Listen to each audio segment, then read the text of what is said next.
a playlist original. All right, hello everyone, and welcome to another episode of Back to the Blockbuster with your host KS and Jackson. Happy Oscar nomination day! It's been quite the day.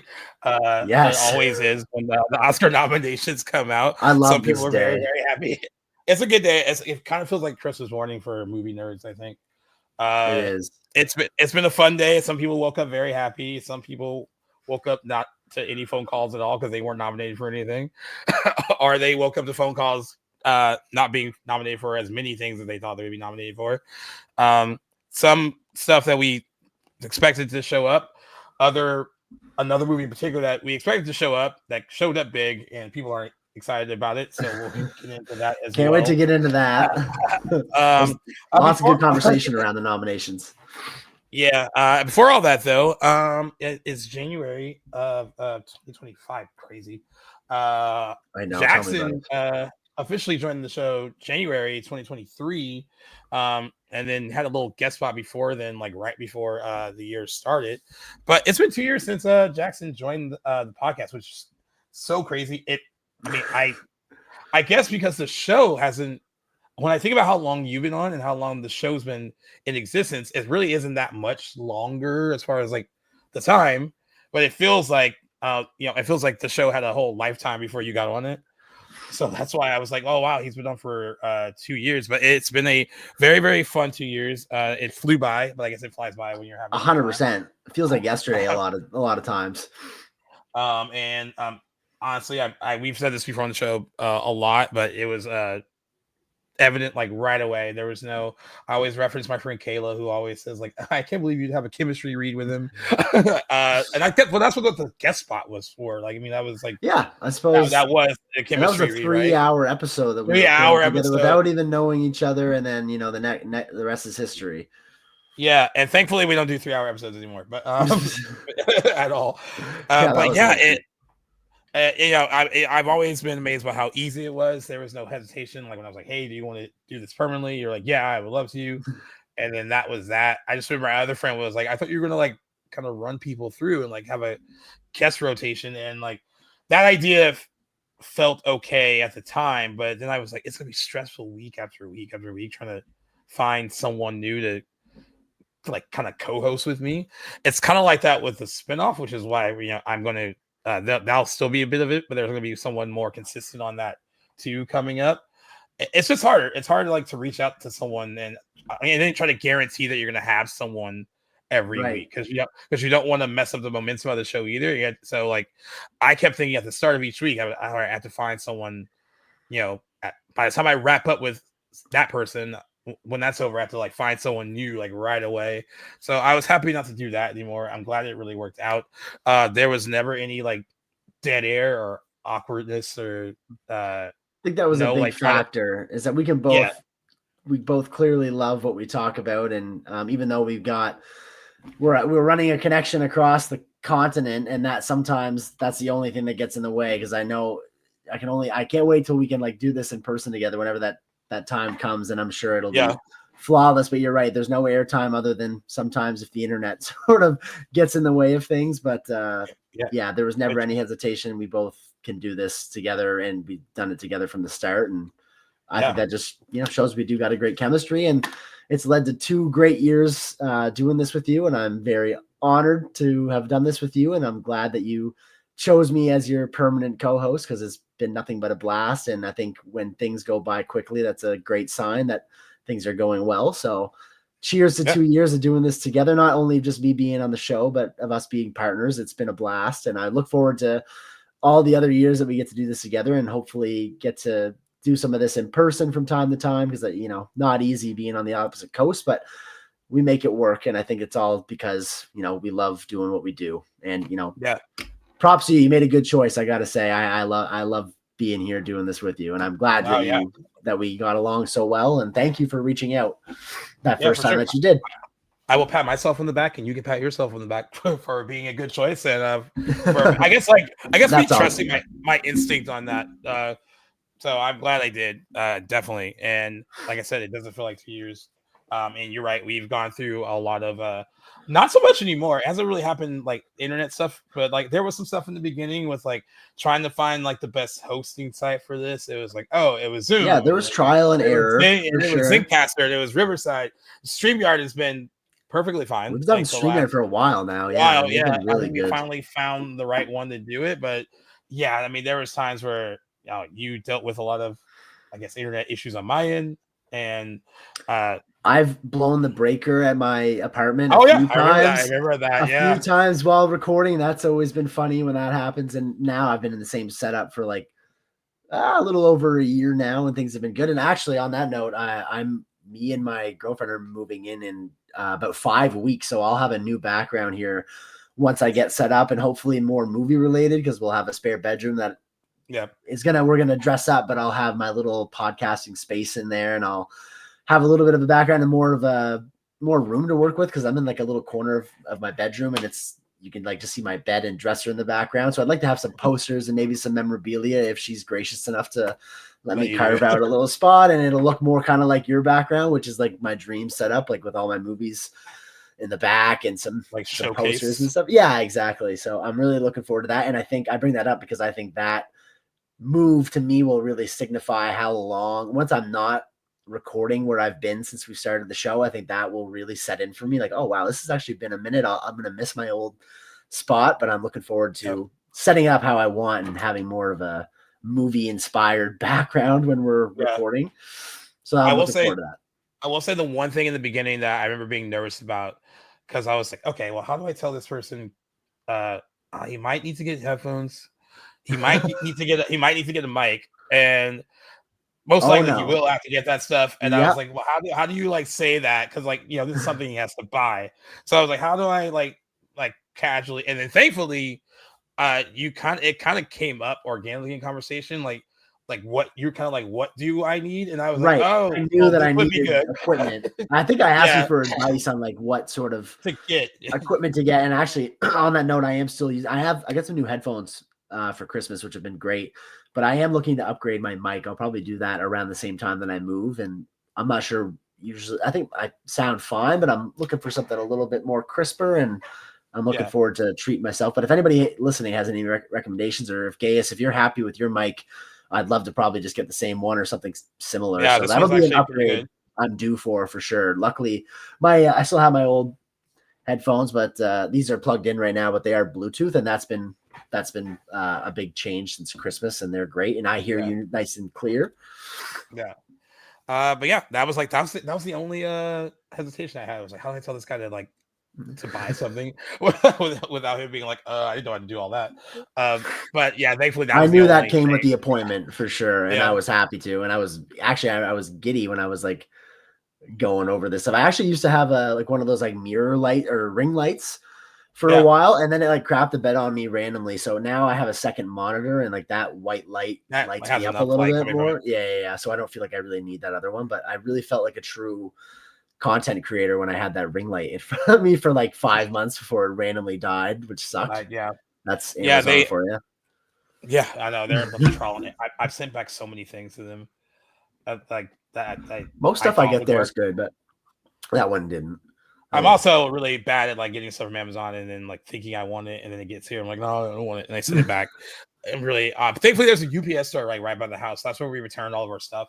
Okay, nice. So it makes it a lot easier to like, we don't have to like put stuff in the box. Usually, it's just like just return it as is. They'll give you like a QR code, so that definitely helps. And since it's right up the street, it makes returning things so much easier, and it gives me more incentive to return stuff. Yeah, like, that is nice. My buddy, and he was like, dude, like I have to go 30 minutes to like the fucking like there's Kohl's has a drop off spot. And he has to go like 30 minutes to Kohl's, and he was like, that's ridiculous. He's like, that's why I just like eat it. Even if I don't want something, I'm like, whatever, someone will want it. Maybe I'll just regift it to someone else. That's rough. But yeah, I'll just say it's been a really fun 2 years. There was a lot of talk about like what you wanted to do for your 2-year anniversary, and like you kind of came down to like there's something you would rather do than talk about the Oscar nominations, because it's like Hollywood's biggest day. Other than the day, than the actual day, yeah. So I'm glad. Like I think, and like sometimes in our heads, like, oh, we have like all these milestones, so, like we have to do something like big for them, and I think sometimes it's just not the case for that. Maybe it's just like we just do a regular version of the show, but like tweak it a little bit. Yeah, and just acknowledge the milestone. I agree. Whenever we get to maybe 250 or 300, I like doing events for those types of episodes. But like you said, I'm more than happy to. It just happened to coincide that it's the same week that I joined the show, and the Oscar nominations are out, and those are an episode that we were always going to make anyway. So I think those things fit really well together. And I know I didn't have the luxury of getting to watch the nominations come out live today. I was at work while all this was going on, and I've gotten to look here and there and browse the categories, but for the most part, what we discuss like throughout this episode will kind of be like my first chance to really soak in all the nominations and to really appreciate and even probably notice which movies got snubbed. I definitely know, like, I know the ones that got nominated in all the big categories and stuff. That stuff's hard to miss, but I know you got the chance to write and chat about these nominations for a good chunk of the day. You've been up early watching them live and whatnot. So how was that today? How did it compare to previous years? Well, a lot of people that know, because I know a lot of people that follow this, they know they have to wait, especially if you live on the West Coast. It's 5:30 in the morning when they announce it.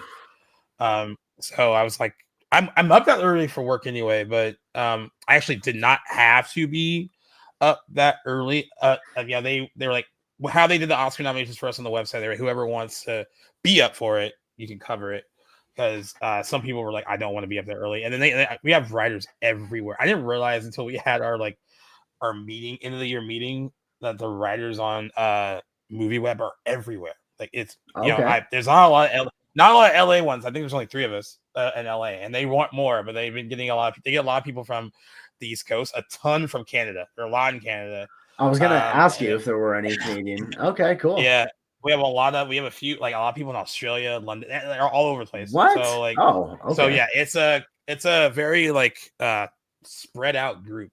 So everyone's like trying to get up at different times to do this, and I volunteered to do it because I was like, whatever. I mean, I love watching the nominations, but I had a busy night at my other job because I actually went in because we were getting ready. Our outdoor patio that we are building at the restaurant is almost done.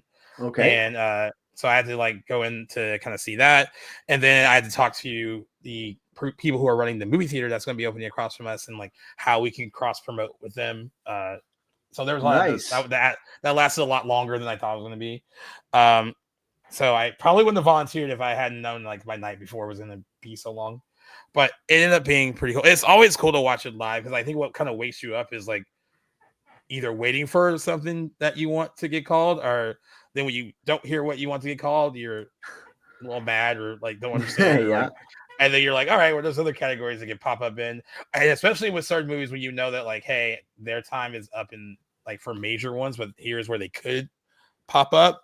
Mm-hmm. And when they don't pop up in those, you just like get upset. And I guess it's one of those things that everything can't get nominated. Like something is going to get left out. I know it's the inevitability of awards recognition and stuff, but it still hurts. Yeah. And like but the good thing about covering stuff like this is like we get to have an opinion on like, hey, that was great, or hey, that wasn't, or what were you thinking? So that's kind of where we're at on that.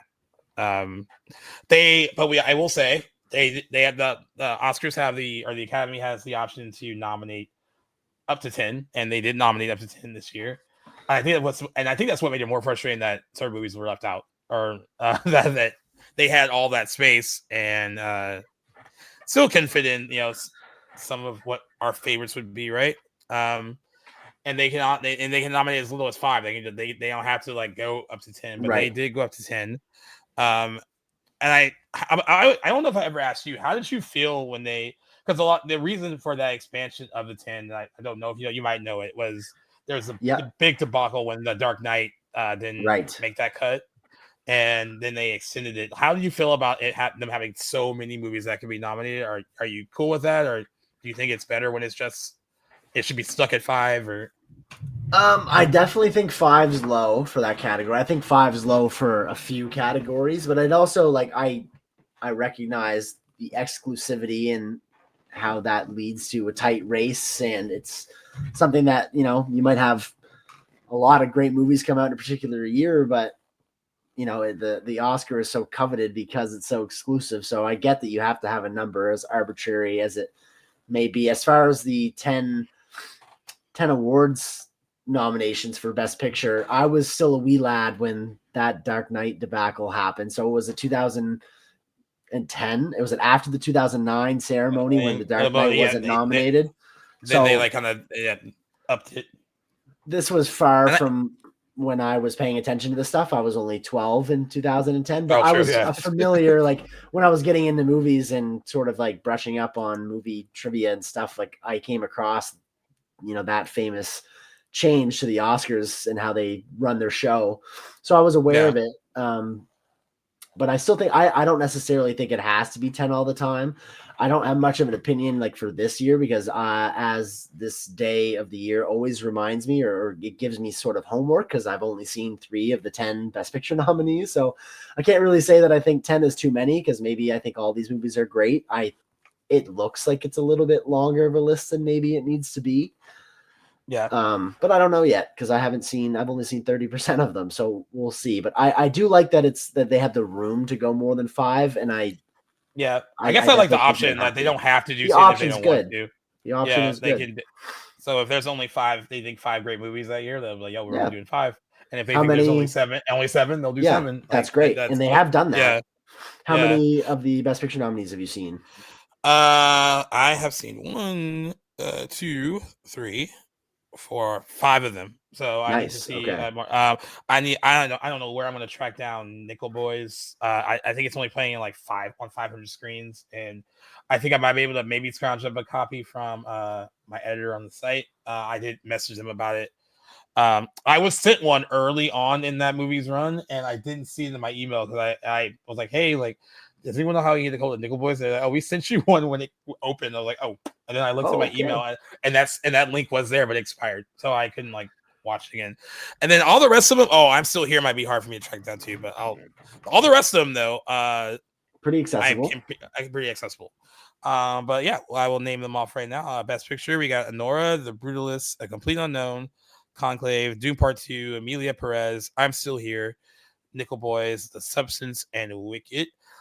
I guess we can start with the one that got the most nominations. Emila Pérez got 13 nominations, and not too many people excited about it. This movie is a hot button issue for a lot of people, and I'm glad that I get to kind of experience such a movie that is, you know, well recognized, and it seems to be much maligned. I've not really I don't remember a time where I've been following movies and the Oscars that something's been like, people are calling it the crash of this decade, of this generation. I'm like, I didn't think I'd get to see something like that because I was not around when I was 6 when that movie came out. So I didn't follow this stuff. So it's just interesting to see.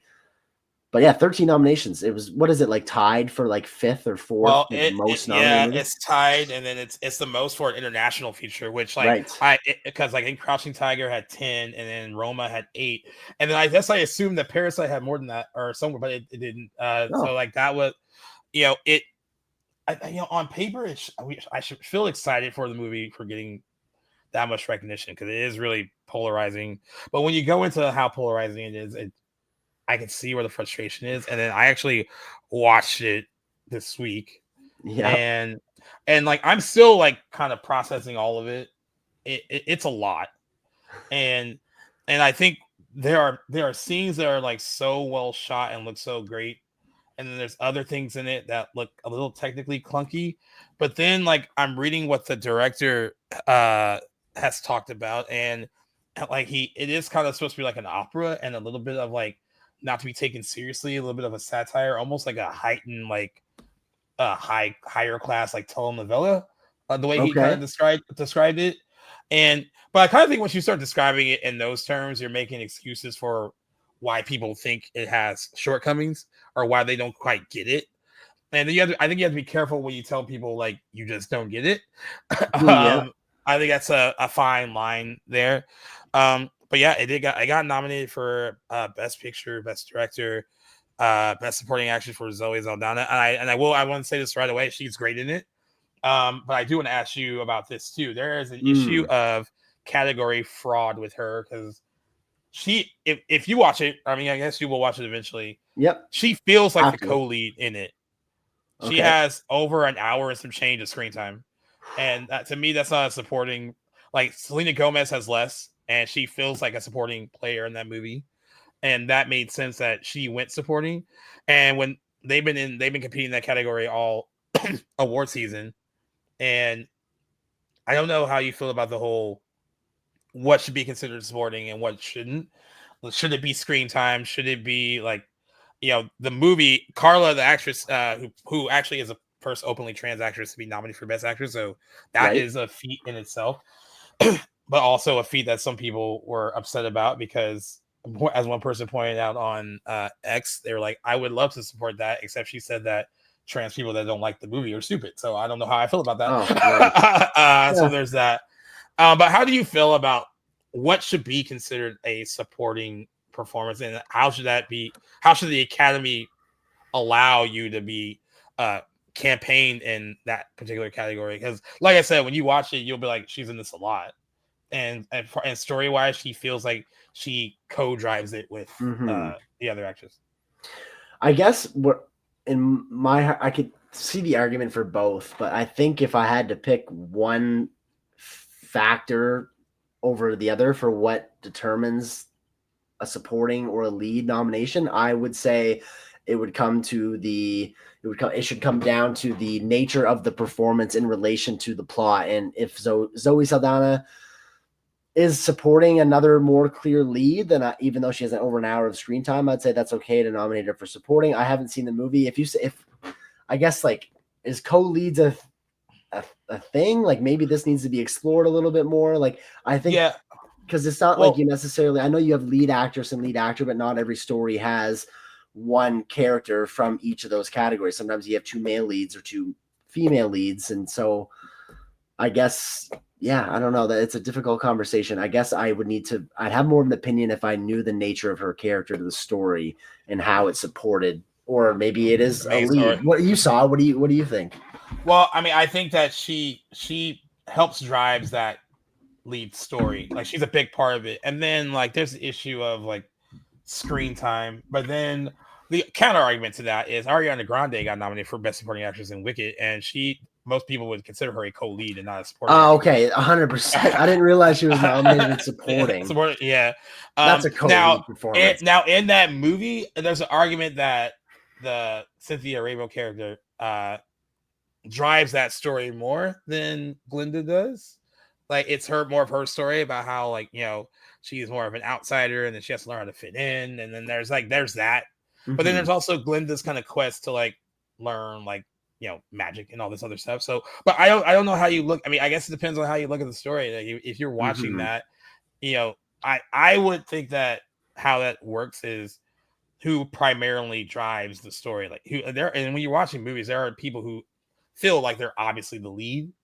Yeah.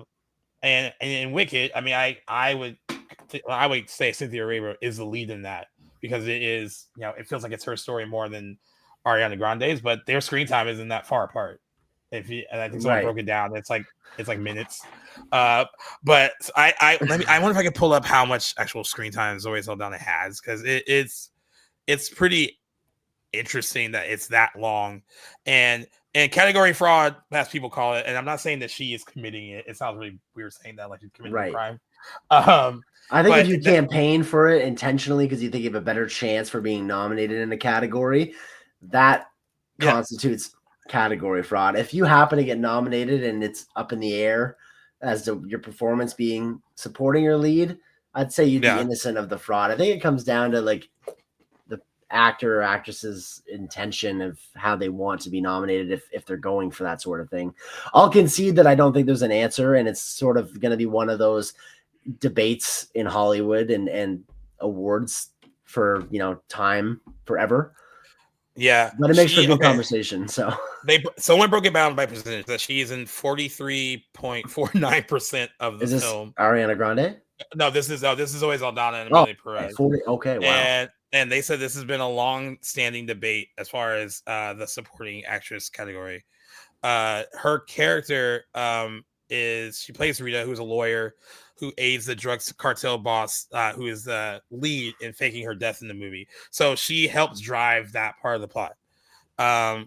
And she helps like propel the actual film's narrative. So that is when you go into like, is it more about screen time or of what you contribute to the film's story? And that's been like an argument for a lot in the supporting. I mean, this got brought up again before when Viola Davis went supporting for Fences and she ended up winning. It was basically only her and Denzel, right? And he was lead and she went supporting. The argument that the industry made was that she was supporting Denzel and that she wasn't just a lead actress. And then some people were like, well, no, like he was the lead actor. She was the only actress of significance in it. She should have gone lead. That year, she had an easier. And I love Viola Davis is a great actress, so like she deserved that win. But it was easier for her to win in supporting than lead that year, right? And a lot of people, like people will, their publicists, their managers. It's not just the actors who like. When they campaign, it's their whole team that's campaigning for where they should go. It's the studio also, like where do they have the best chance of like, getting an award? True. I do agree that maybe something like Selena Gomez she's in the movie. They said Selena Gomez has 20.57% worth of screen time in the entire movie. The actual lead of the movie has less. She has 39.54% than Zoe Saldana. Zoe Saldana has 43, and so like, I don't know. Interesting conversation. Yeah, but that is also the least of the movie's problems. That very much so. This movie is riddled in controversy, and I know I have to. The nominations make it a must-watch if I want to stay involved in the conversation and the race, but. Yeah, I gotta say, there's so much working against this movie that makes me like hesitant to watch it, to support it. Like it just seems like a mess. Yeah, I think one of the things that we can break down, like it had its world premiere at the 7th Cannes Film Festival, and it won the jury prize there, and it won Best Actress for its entire female ensemble, which I don't think has really happened before, and that kind of propelled it into like, it's this buzz, we should check it out. And then when more critics and more people started to see it, it did receive praise, especially in Europe. It got a lot of praise there. But they said in contrast, it was poorly received in Mexico, where the film is set, for its cultural representation, stereotyped Spanish dialogue, and lyrics of its songs. Some people don't like the way scenes or musical numbers are constructed. They think it looks clunky and, as someone put it, unprofessional compared to something like, like it won Best Musical or Comedy at the Golden Globes. And they said compared to something like Wicked, which has like a grand kind of presentation of its musical numbers, they were like, this doesn't really make sense. It's not even in the same league. Right. There's been issues about the Spanish speaking from the leads in the movie. Selena Gomez got it the roughest. And I feel bad for her because of the characters, she is supposed to be playing someone that's Americanized and not really at speaking Spanish. So like a lot of the hate against her is a little unwarranted because the character is supposed to be like that. But she's not the only one that this is happening to. There's a big issue of the director not hiring more not just Mexican, like as you said, even Spanish speaking actors are Mexican crew, which would have been great. That's a red flag. And given it's like kind of like trans storyline, it's not even getting much support from that group either. They've like kind of turned their backs against it in a big way. The GLAAD Media Awards actually shunned the movie too. Like you would think they would be the ones that would like support it, and they haven't. They think that the stereotypes are very negative. The fact that I think the main point of the movie that someone would need to go through like surgery to become like trans to escape the situation that they're in is like the first problematic issue with the movie. Pretty misguided. Alone. And so I understand the point. Like they said, the LGBTQ community has been very critical of the movie.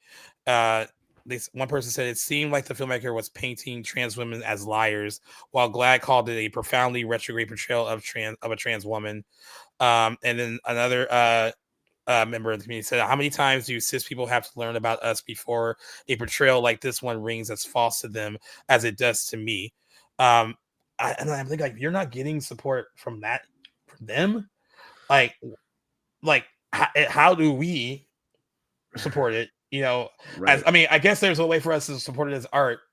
But even when I was watching it, there is definitely some stuff that was in it that is shot well, and I was like, "Oh, this looks really cool." And we got a cinematography nom too, which I thought I was surprised to see in there.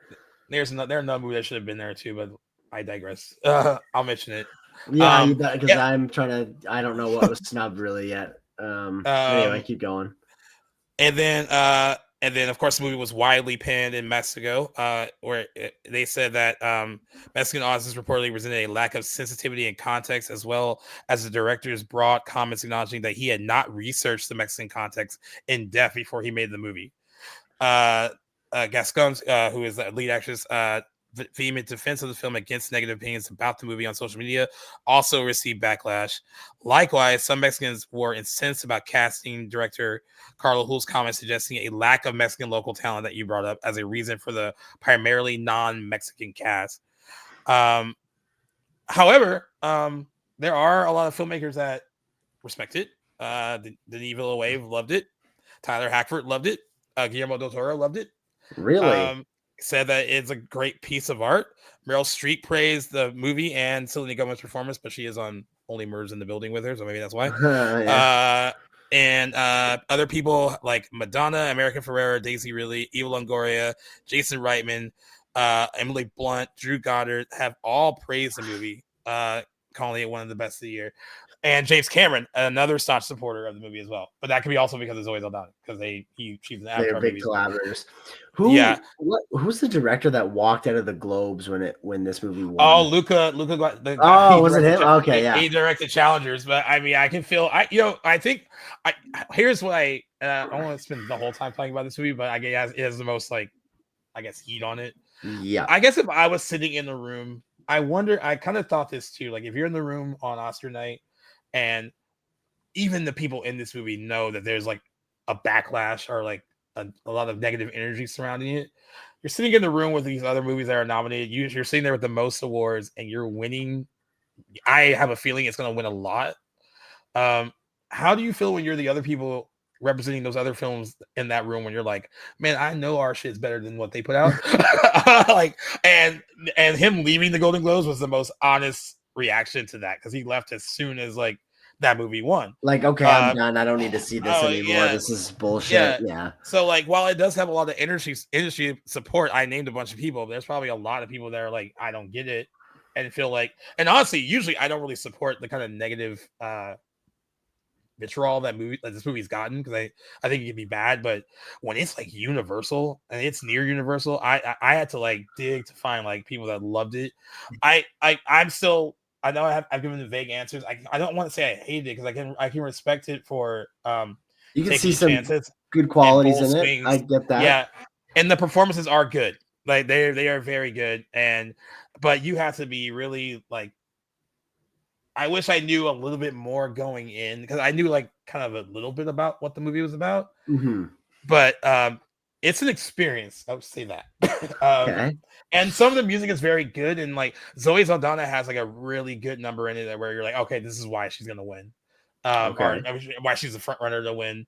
And Selena Gomez is also quite good in it. Everyone's good, and some of the music is really good. Some of it is there is a whole song and dance number about the gender operation. Yeah, I saw a clip of that. I saw what the fuck am I watching? That was the one moment when I was watching in my room, and I was like, I don't know if I even am allowed to say how I feel about this. I wish I would have watched it with someone. Yeah, it's gonna be an interesting watch when they get around to it. But how do you? I listed all people that you kind of respect, Denis Villeneuve, Guillermo del Toro. When you hear people like that praising it, are you like, okay, maybe there is I something gotta there. take their word. Like, I do massively respect those directors, and I know that they, have a wonderful palette for film and have made some of my favorite movies, some of the best movies ever. So I gotta put some credence to their opinion. I have trouble believing this is going to be a movie I really enjoy, but I'm going to try and see what everybody, what critics and Academy members, clearly, I won't say like fans, because there doesn't seem to be that many, see in this movie. But I guess I just I'll cut it there, because I don't know what else to say about it without having seen it. It's making for some great conversation. I do think that this movie, it being nominated in so many categories kind of led to some others being excluded, which is unfortunate. I know a big one that you and I were huge on last year, Challengers, was completely snubbed. Zero. Like, you're telling me Zendaya doesn't belong in that best actress in a leading role category? My God, she was killer in Challengers. And then that movie's director, who you mentioned earlier, Luca Guadagnino, put out 2 great movies last year. I haven't seen Queer yet, but I watched that too this week. Also very good. And it was completely shut out as well, was it not? Nothing for that movie. Daniel Craig had a big shot of getting in. A lot of people think he should have gotten in Best Actor, but he didn't.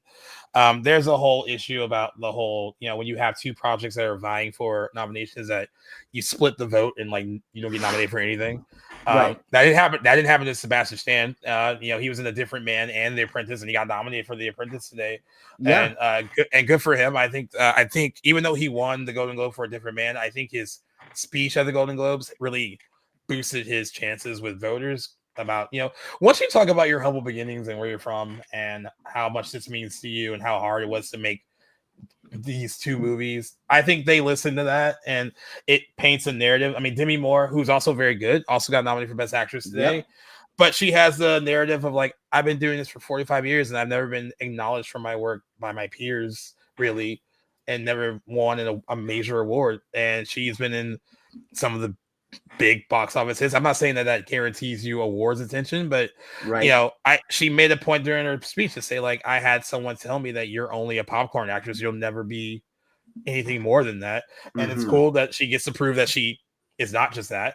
But those narratives work when it comes to voting. Like they really listen to that, and that it goes along with like, hey, you really deserve it because you're really talented and you're really good in the movie, but also what this means for your overall, like, it almost feels like they have their own like character arc, like it is a film.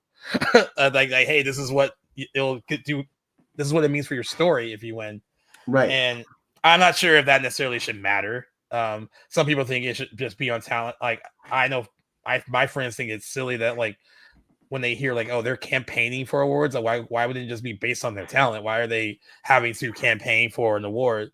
But that's been part of the game forever. So exactly. And the voters are your peers, right? So when you have that platform at other award ceremonies, when you win and you get to speak about, and like then it naturally is going to become a campaign. It makes sense that it goes that way. But I agree, like in a perfect world, I think nominations and wins should be an objective opinion based on the quality of that performance. But it's impossible to deny the campaign aspect when you were in a room with all these voters like many times throughout the year, throughout voting season. Obviously, your words at an acceptance speech or a nomination recognition is going to impact how people vote in the future. That's just makes sense. And it does kind of make it a political type of affair, even not political in the sense of like Republican, Democrat, but in the sense that you're campaigning for something. Which I think I admire that part of the Oscars as well. It adds a little bit to it. I mean, I get it. I think it should be based on your merits and your talent, but like, it's not always that. You talk to Jamie Lee Curtis, who, I mean, I like Jamie Lee Curtis. I don't necessarily think she should have won Best Supporting Actress for Everything Everywhere All at Once. I agree. I think there are people better in that category. Yeah, that felt more like a career Oscar. But she campaigned her ass off that year. So like that was a lot of she was front and center during that. So I get it. Just putting things in perspective on Emila Pérez and the 13 Oscar nominations. Oppenheimer got 13 Oscar nominations last year. And that movie was universally praised. Emilia Pérez got one more nomination than Lord of the Rings: Return of the King. That got 12. So this is what you're. This is why people are mad. I mean, I get it. Yeah, it's like, do those movies belong on the same pedestal? I don't know. Yeah, and it's in almost every.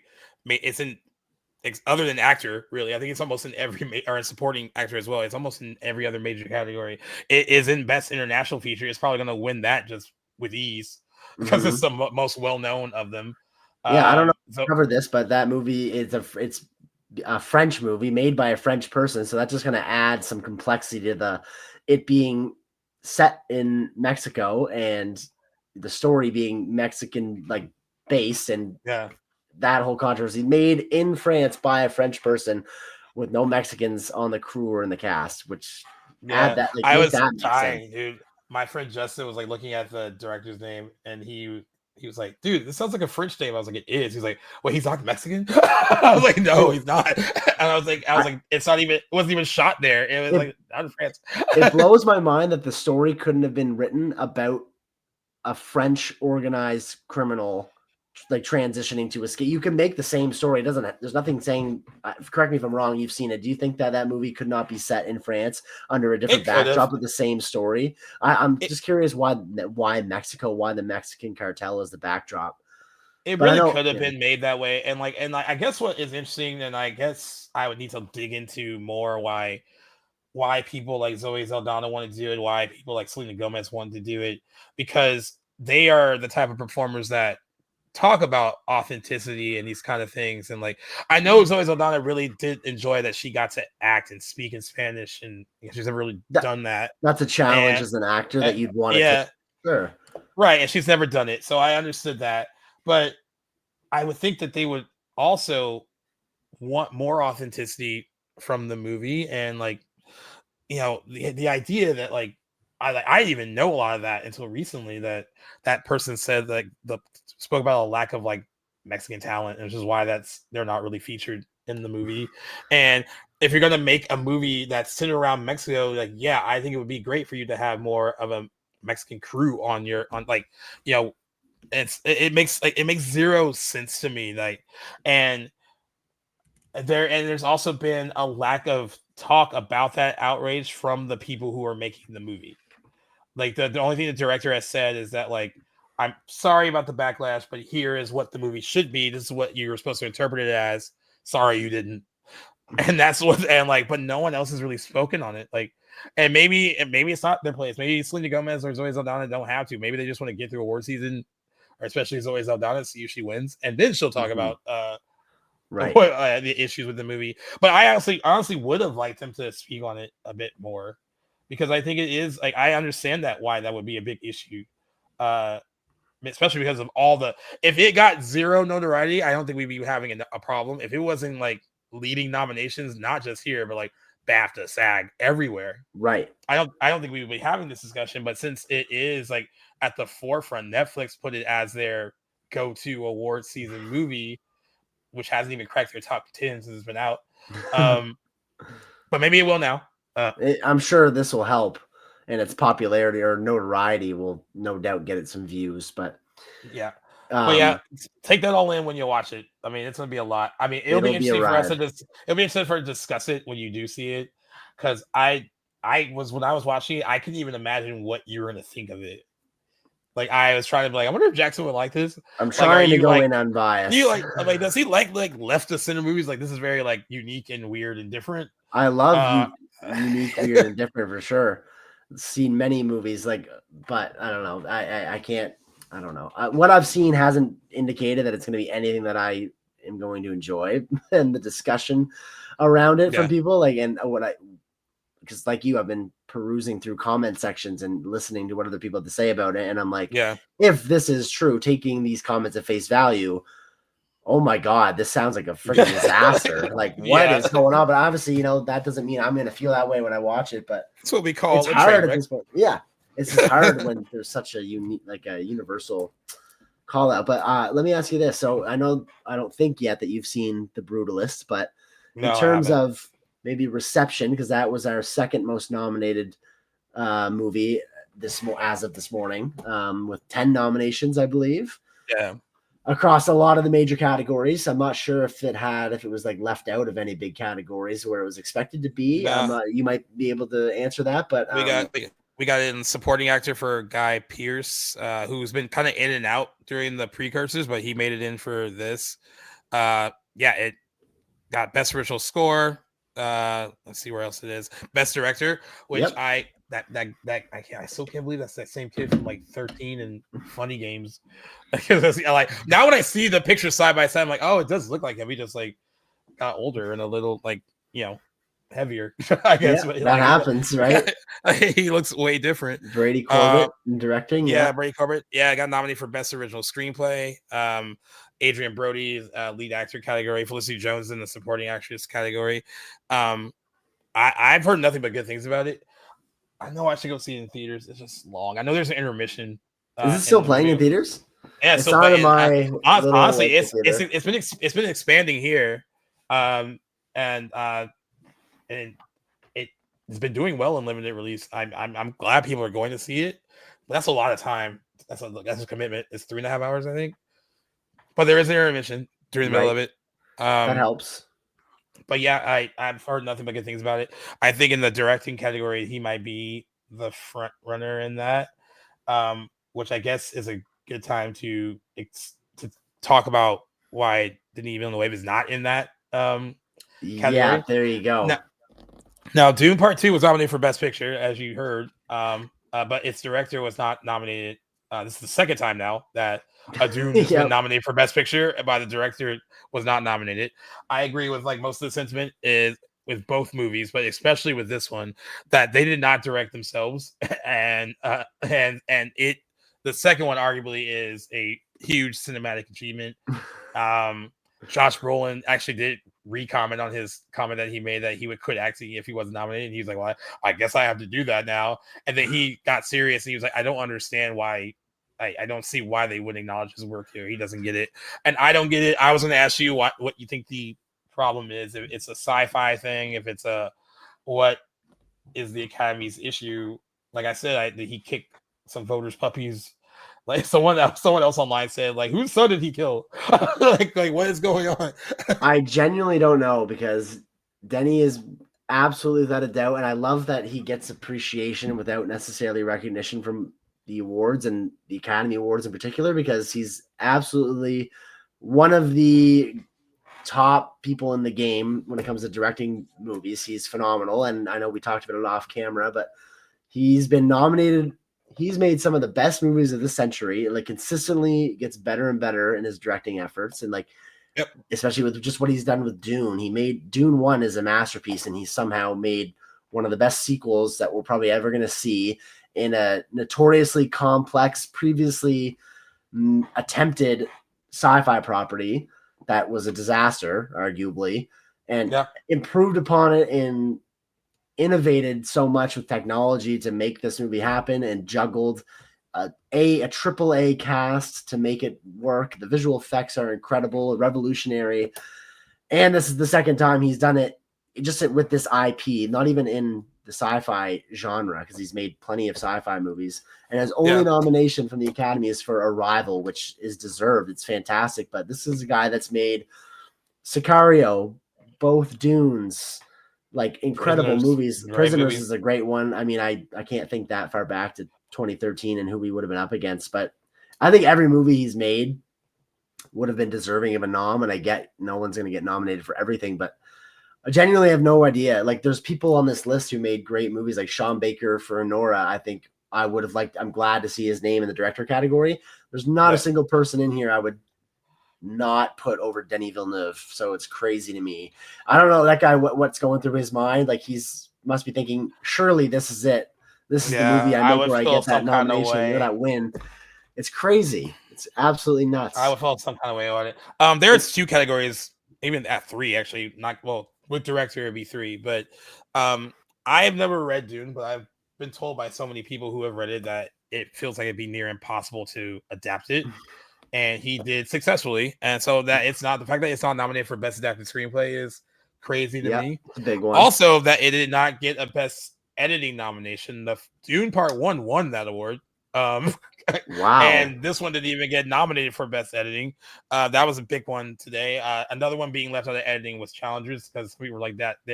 Some of those scenes were edited to perfection and should have been acknowledged by the Academy. But yeah, I don't know. I don't know how your first movie can win in that category, and then your second one not even show up. And I would guarantee that most people think that Dune Part 2 is a far better edited film overall. Like overall, it's a better movie than Dune Part 1. And yeah, totally. I guess they feel like the Best Picture nomination might be enough. It's in a bunch of technical ones too, which is great. I mean, it's fine. I'm glad Greg Fraser was appreciated there. I think costume design is even a weird one for that movie not to get nominated for. But yeah. Whatever. I don't understand it. That was one of the big mysteries of today. But I kind of felt it coming, I guess. Like it felt like all the kind of goodwill and momentum it had earlier in the year like faded as the year went maybe on. That's the case even though Challengers as well. Yeah, even though like both movies, I mean, Challengers wasn't like as financially successful as Dune. Dune made a lot of money, but like Dune Part 2 made a ton of money. One of the biggest movies of last year, had great reviews. Most critics said that it was like far better than Dune Part 1. It ended up on a lot of people's like top 10 lists of the year, and I don't understand. Like I don't. Maybe people did forget about it. Like you said, maybe they forgot about Challengers too. But like I don't know. Dune Part 2 feels like a bigger epic movie, man. Like I think they should have remembered it.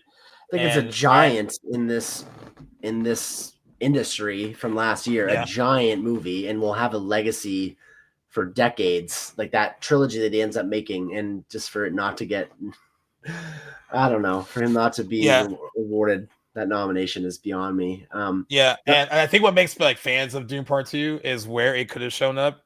Emila Pérez is just chilling right there, like adapted screenplay. Emila Pérez is there. Some people are like, "No, kick that out." Emila Pérez is in editing. They're like, "No, kick that out. Put him in." And then direction too. They're like, "Kick him out." James Mangold is another one that's getting a lot of hate for a complete unknown, because they're like, "I don't understand." Like, someone today on X posted the image of Timothée Chalamet from that movie. It said like, low key, this is like almost like Emila Pérez for me. I don't understand why people love this as much as they do, but the Academy really did love it. I think it got 8 nominations, which is pretty good. I had no idea that James Mangold was going to get acknowledged for his direction. I mean, he got nominated for the DGA award, and I was like, all right, that's a sign that he could get nominated for Best Director. But I haven't seen the movie, but people who have seen it have not really praised his overall direction, and I actually heard them praise Walk the Line more than they did A Complete Unknown, which he did Walk the Line as well. So like, I don't know where that's coming from. I have no doubt. I love James Mangold as a filmmaker, and I love Timothée Chalamet. But oddly enough, this is a movie that kind of felt hypeless to me. I didn't really personally have much of an investment in watching this movie. I haven't yet. It didn't feel like it got. I never heard much about it other than like throughout its marketing phase when there was the trailers were pushed in theaters and stuff. I didn't hear people talk about it. I didn't hear people rave about it online. So I'm surprised it showed up in as many places as it did. But I mean, I trust James Mangold. I know he's a really great filmmaker, but yeah, it just didn't feel like it had a lot of life behind it. Yeah. And how do we feel about horror being represented at the Oscars for? I mean, it's not very often that it is, but But honestly, it was with The Substance and Nosferatu. I know Nosferatu didn't get nominated for like major awards, but it showed up in some technical awards. That cinematography, I'm glad that it got recognized there because that movie was shot amazingly. Really I was okay with Nosferatu's role, I guess, with the nominations. I definitely would have put it in some different more categories, but I can understand that that's not the Academy's forte exactly.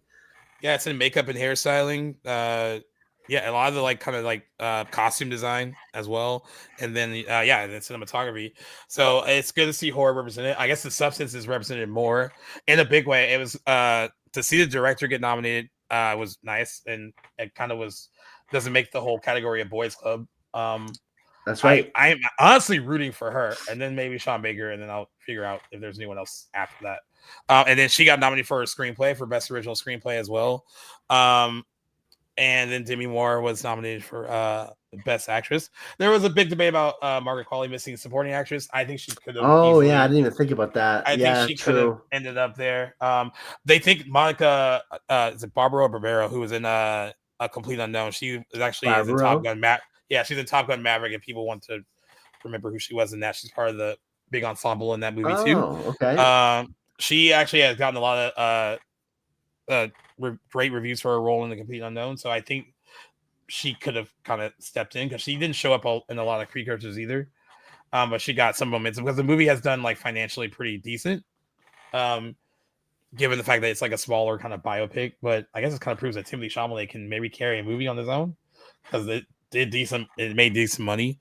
And but yeah, I think The Substance is like the 7th horror movie to be nominated for Best Picture. Yeah, 7th or 8th. I can't remember. I saw that post today honoring all the other horror Best Pictures. Yeah, it was like The Exorcist, Silence of the Lambs. I think Jaws was in there too. I didn't know Jaws was in there. Get Out, The Sixth Sense, which is I don't know. Silence of the Lambs up there too, which again I don't consider a horror. Some people get that. I consider that a thriller, but most people consider that's synonymous to a lot of people, I guess. But yeah, it's good to see it represented. Yeah, absolutely. And then Nora got 6 nominations. Now you finally watched that, right? Yeah. I don't know if we chatted much about it, but no, we didn't actually. Yeah, what did you love the Nora? I think it deserved all the nominations that it got. I'm really happy. Like I wouldn't even be. Let me just look at this list. I haven't seen The Brutalist, which I think is really going to be the biggest contender for me for Best Picture. I think like my heart goes to Dune 2. I just am not expecting the Academy to vote that Best Picture. But I think The Brutalist and Nora is really what it's going to come down to for me anyway. I mean, unless, if the fucking Academy gives it to Emila Pérez, I guess that'll be the day. We'll see. It looks like it's going that way at this point. I'm not going on the internet for like a year. We'll have lots to say after the Oscars for sure. But I'm really happy to see. That is one of the very few, that and The Brutalist are the 2 movies for me that I'm seeing represented on these lists. That is like, this is tracking for me. This is making sense. People love these movies. They're getting critical acclaim. They came out at the right time to get the snowball rolling for Oscar nominations, and they're getting nominated in sensible categories. Like that's what I think about. And Wicked, I guess I'll put that way too. I haven't seen Wicked yet. I'm not rushing to see it. And I saw the Broadway musical, so I probably should watch Wicked. But I guess that makes sense too, that it's getting nominated in these fields and the time it came out and the production values behind it. It's lining up. And The Substance too, I would say I'm happy to see it in all these categories. I guess I'm a little bit more surprised because of its roots as a horror movie and the tradition with the Academy and horror. So it's a nice surprise. Probably because it's smart. I mean, it's smart. There you go. That's probably why it is smart, but like that's probably why they're like, and it's movie as well. Yeah, like the street, like who would have thought? Good for them. You know what? Yeah, Universal Pictures must be kicking themselves in the ass though, because they had that movie first, and they wanted her to make all these cuts, and she didn't want to. So, but they did respectfully say like, "Hey, you can shop it around," and she shopped it around and went to the movie, and they were like, "Do whatever you want." So it worked out for her and them in that regard. Universal still nominated a bunch for Wicked, so they, but yeah, they probably are kicking themselves. That would have been a great 1-2 combo for them, but. Yeah, it's been a very turbulent and unexpected Oscars race. If anything, I feel like there's not as lot of variety this year. I don't know if you feel that way, but it feels like it's I kind of feel that way too. Movies. And then someone compared it to like the list from last year, and they were like, it felt like a downgrade. I was like, oh. I think that's what I'm trying to say without really connecting it. That's exactly what I feel like I hadn't formed that sentence myself yet, but it does feel like there was more diversity last year. And as much as I loved Oppenheimer and I would have given it every award, it also got as many nominations as Emila Pérez. When there's 2 movies that dominate, I felt the same way with Everything Everywhere All at Once. When there's movies that just dominate every category, I feel like that makes it less exciting. Makes it boring. Yeah, it makes it boring. It's like, okay, well, it's going to get probably half of those, or maybe a little bit less, but it's going to be a shoe-in for a few, and kind of just takes away every multiple nomination from a movie sort of takes something from another movie that could have been recognized, and there usually is 1 or 2, maybe 3 or 4 almost like 6th place nominations in most categories, right? That went to that movie that got 13 nominations. Well, did it really need that 8th, 9th, 10th, 11th, 12th, 13th nomination? Like, I don't think that's the case for most movies. So yeah, I felt like those two big, and I mean, I haven't seen either of the top 2 big ones this year. Maybe I'll think differently, but this is just me thinking out loud. I would have liked to seen some more variety, is what I'm trying to get to. Now it's cool that you have seen The Substance and Anora, and it looks like it's going to come down actress wise to Demi Moore. True that. Maggie Madison. If you're just thinking like right now, having seen both movies, who would you like to see win? Because I think we have different opinions on, and I have to take the whole nostalgia thing out of it because I've actually seen a lot of Demi Moore's other movies and like I know her career a little bit more than you do. So I think that's why I'm like, definitely. Oh, it'd be nice to see her win. But like I can try to take that out of it and like, I'll let you go first and see what you think. If I were to, I loved both performances. Objectively speaking, I don't know that I've made my mind up, but as much as I think Mikey Madison is like carries her movie a little bit more. I think Demi Moore has a like super bold role for her to do, fully nude in a lot of the movie. It's kind of a parallel to her own career, which is kind of meta in a way, which I think is like really bold move to do as a performer. That takes a lot of courage at her age, and it's a really physical performance and one that is involved hours and hours in a makeup. It's a transformative role. And I think I would give her the edge for those factors. And on top of that, this isn't really my critical brain thinking, but Mikey Madison has a whole career ahead of her to put out to win that Oscar. And I don't think however she does bear all herself. That's a great point too. She's actually she does do that. That's something those actresses shared in that role. I guess Brave in their own right too. I mean, Brave for her as a younger actress doing it. I think we mentioned before, like, she chose not to have an intimacy coordinator for all that stuff because she trusted the director, she trusted her co-star. So I think brave on her front, and then also brave on Demi Moore's front, because like actors of a certain age, they are judged on their beauty and their looks and their bodies, and like that's something that she went through. I think I mentioned it before when she did Charlie's Angels Full Throttle. It was a big deal that she, compared to the other girls who were younger than her, like Drew Barrymore and Cameron Diaz and Lucy Liu, she was showcasing at her age at that time, like a really built bikini body and all that stuff. But that became like what that movie was promoted around. It was promoted around her looks and her comeback as far as her looks. It wasn't about like her as an actress. And she actually, I think she's talking about how she kind of regrets doing that because it felt like the right idea at the time, but it kind of was looked at as a detriment.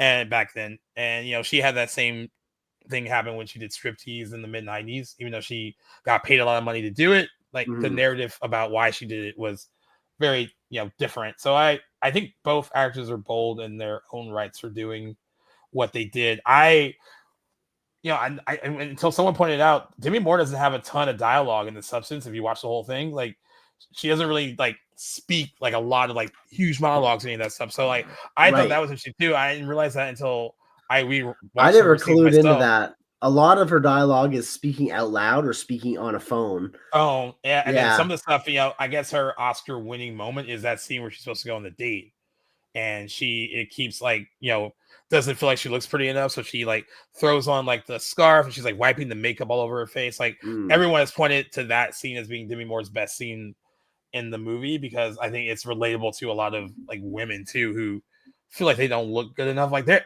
I think that role speaks to a lot of people and might speak to a lot of Academy voters too. But I agree with you too. I think Mikey Madison's role in Anora drives that movie a bit more. I mean, I feel weird saying that because I feel like Demi Moore's role does too, but like it's more of a journey with like Mikey Madison's character, like watching her go from this like uber confident person who thinks she's in control and then having to relent that a bit and like getting in a position where she puts her trust in this person, like she honestly thinks that like they're married and in like a a real kind of relationship until she realizes they're not. But I think it's a role that has a lot of range. She gets to be funny. She gets to be, I think her final moment in the movie is probably her strongest moment. That like the stuff at the end is really good. And I agree. But I agree with you that she has a lot of time to like have this happen for her again.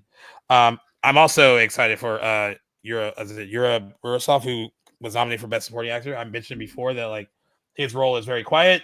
He doesn't really emote a lot, but I think he's strong in it too. It just shows that you don't have to have crazy reactions to things in order to get nominated for stuff.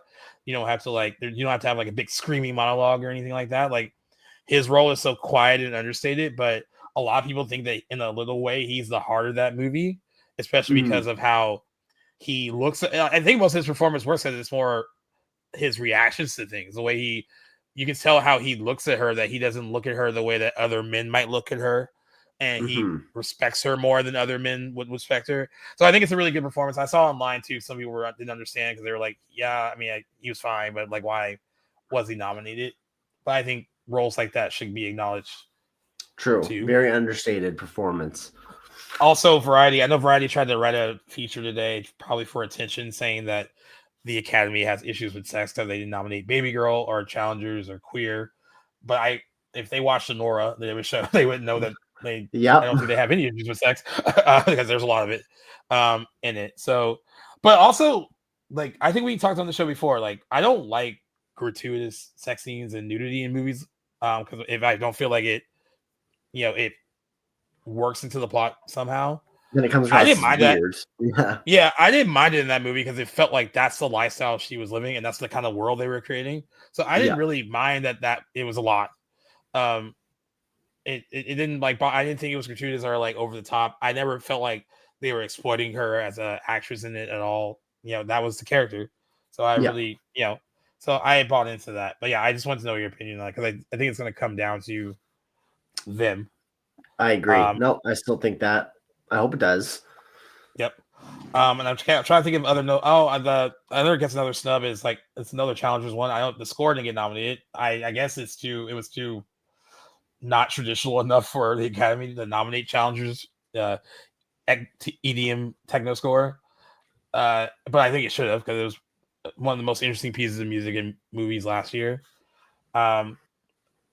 There's a lot of places that should have shown up. I know another snub they said Denzel Washington.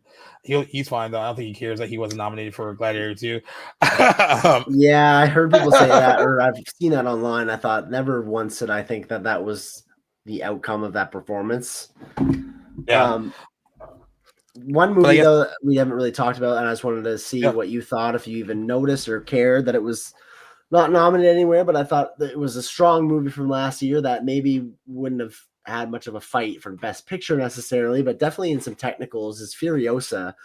For visual effects, maybe. I love Chris Hemsworth. Supporting performance was really great. That movie's production value was incredible, and it didn't get nominated for anything. And that's George Miller as well into his 80s, directing a huge, mostly practical action epic. I think and I never, when I saw it, that I think, okay, that's going to be going for all the Oscars. Like replicate what Fury Road did. Right. But as a really great follow-up to that movie, which dominated its Oscars back in the day, I think that I really thought Fury Road was a great follow-up to that movie. Definitely not on that same path as Fury Road, but for it not to get nominated anywhere, I thought was disappointing. I think it deserved something. Someone brought up that it was that movie, Gladiator 2, and there was one more, and they were saying it's so crazy that their first movies were nominated with so many Oscars. Like Gladiator was nominated for so many Oscars, Fury Road was, and I forgot what the third movie was, but they said between those three movies, these new like sequels only got one nomination in Gladiator 2. It got nominated for costume design. And so it is crazy that like they were sequels to these movies that like were represented in like Best Picture, and they had multiple Oscar nominations for their first films, and then their second movies were pretty much ignored by the Academy. I mean, I think in the case of Gladiator 2, I never expected that to happen for it, especially after seeing it. Yeah. I thought Denzel Washington had an outside shot of like he was good. But Denzel Washington, it's easy for him to be good.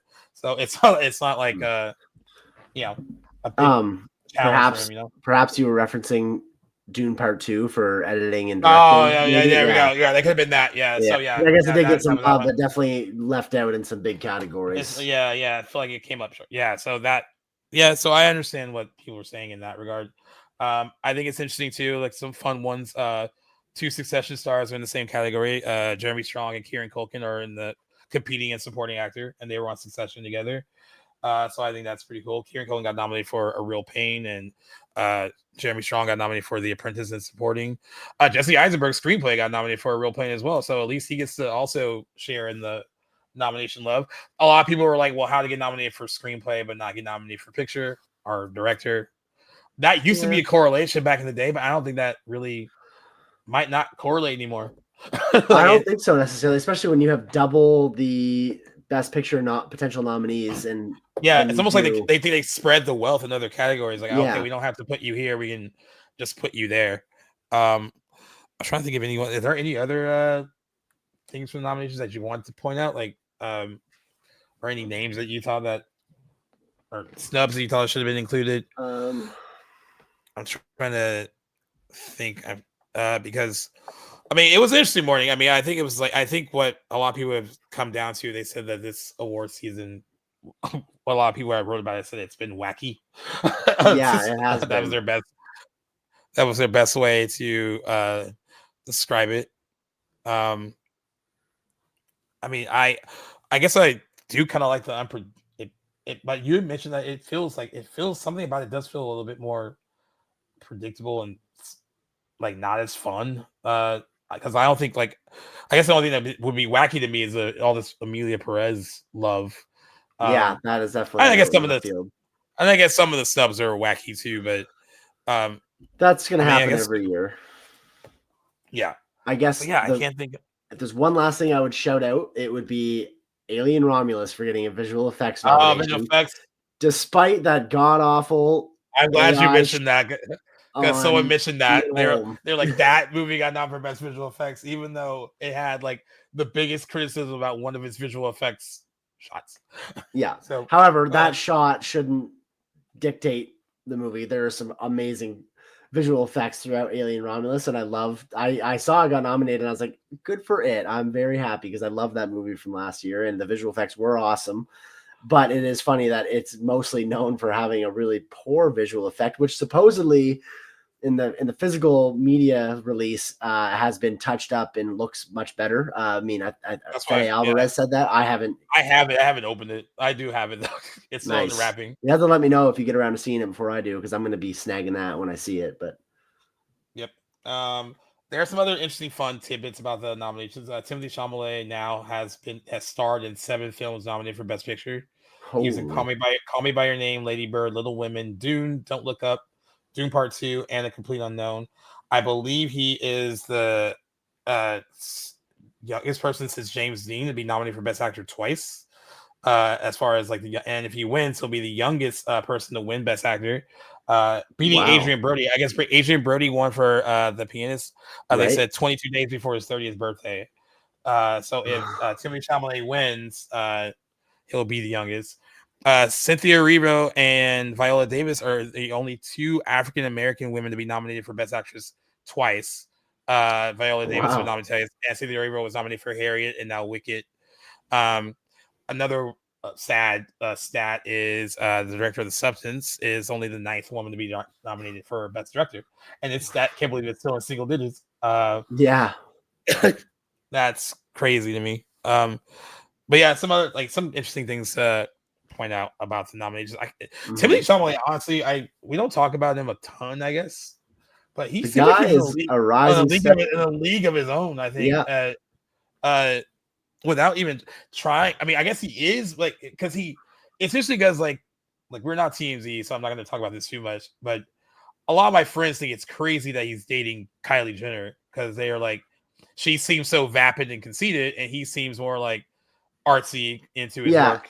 But then when you watch the stuff that he does for fun, in the press, he seems like he might be also fun. He just has different facets of his personality, and I think that's what it is. I think he just knows how to pick a project and knows a good director that he wants to work with when he sees one. and makes really great career moves, or his agent makes them on his behalf, or maybe a little bit of both. I don't know, but like you put it best, he is in a league of his own, and he's doing all the right moves, and I'm here for it because I think he's fantastic, and I'm here for the Timothée Chalamet career wherever it takes him, and I'm sure that he'll go on to win something one day or something. He's not one. No, he's not an Oscar winner because right, we just discussed that. Yeah, but I'm sure that there's one in his future. Yeah, I mean, and it's possible that he could win in his category this year. People love to give people awards for playing other people or real people. That's true. Yes, they do. I love that. I mean, he's against Coleman Domingo, who was nominated last year too. I mean, I think that's cool that it's 2 years in a row. Ray Fiennes, Sebastian Stan, that we said is another fun, interesting one. And then Fernanda Torres, I want to try to see. I'm still here. I don't know where to get it yet, but she's nominated for Best Actress. And that director, I guess, actually had directed her mother in something that won, like, got her awards attention too. So that's pretty awesome as well. Yeah, so just interesting things from the nominations today. And I think we touched on like a lot of them. I think there was lots to discuss, and we did it pretty decent time. But yeah, it was another successful, I guess, year at the Oscars, and it feels like we don't have as much of a delay in between nominations and the actual event, which I don't think we got to this, but that is happening on March the 4th. March the 4th? Second. March the 2nd. I don't know why I have the 4th. At 4 o'clock. I think it's at 4. Well, 4 yeah, exactly. Eastern time. Yeah. Pacific time for me. March the 2nd, the show. So that's probably, I mean, a little bit of a delay because of the fires. But yeah, only 5 weeks or so between nominations and the actual ceremony, which is, I feel like in the past, and I could be wrong, but it always feels like it's a little bit longer. I know it's kind of come close to 2 months occasionally. Yeah, in the past, yeah. So not as much time to get in all these watches, which is my biggest takeaway about all that. Yeah, I definitely. I got to find time to. I need 3.5 hours to watch The Brutalist at some point. We'll see. But yeah, always interesting. It'll be an interesting night. I fear for the internet and the industry if Emila Pérez walks away with major awards.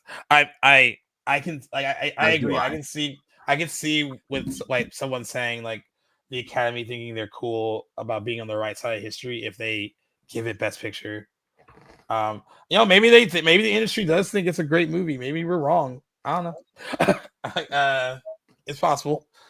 But, yeah, well, I know I got to get busy because that's one that I got to see along with The Brutalist and most of the other Best Picture nominations. Because I've only seen Anora, Dune Part 2, and The Substance so far. So I got 5 I can send you most of them except for Nickel Boys and I'm Still Here. I don't have those, but that'd be sweet. Yeah, I'll help you out.